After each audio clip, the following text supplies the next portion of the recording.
प्रकल्पग्रस्तांच्या विविध मागण्यांसंदर्भात आज दिनांक 14 फेब्रुवारी रोजी एकदिवसीय धरणे आंदोलन करण्यात आले आहे।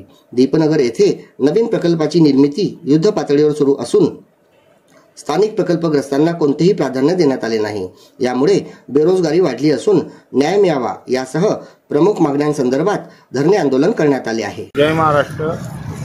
हे आंदोलन आम्ही प्रकल्प बाधित जे गाव आहेत त्या गावकऱ्यांचे बेरोजगारीचा प्रश्न असेल, काही CSR फंडाचा प्रश्न असेल त्याच्यासाठी लावलेला आहे।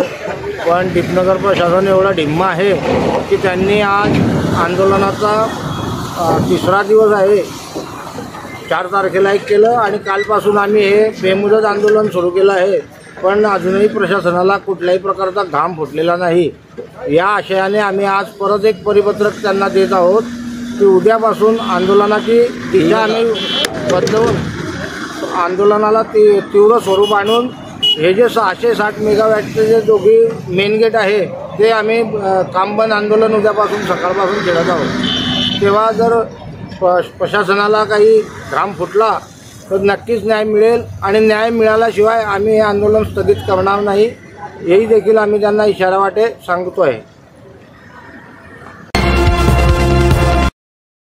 हायवे नजीक अनेक अवैध वीज भट्ट्या कार्यरत असून सदर भट्ट्यांमुळे रहिवासी क्षेत्रात मोठ्या प्रमाणात प्रदूषण होत आहे। मात्र वेळोवेळी तक्रार करून देखील संबंधित प्रशासनाने कोणतीही कारवाई केली नसल्याची खंत जनसामान्यात आहे।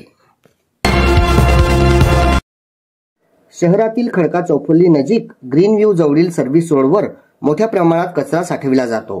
त्यामुळे अत्यंत दुर्गंधीमय वातावरणातून रहदारीकरांना ये-जा करावी लागते। मृत प्राण्यांची अवशेषे, प्राण्यांची पिसे, सडलेल्या कचऱ्यामुळे कमालीची दुर्गंधी या रस्त्याच्या कडेला होत असते। ज्येष्ठ नागरिक येथून सकाळी फेरफटका मारतात, त्यांचेही आरोग्य या घाणींमुळे धोक्यात येत आहे। संबंधित प्रशासनाने त्वरित याची दखल घेण्याची मागणी येथील रहिवाशांनी केली आहे।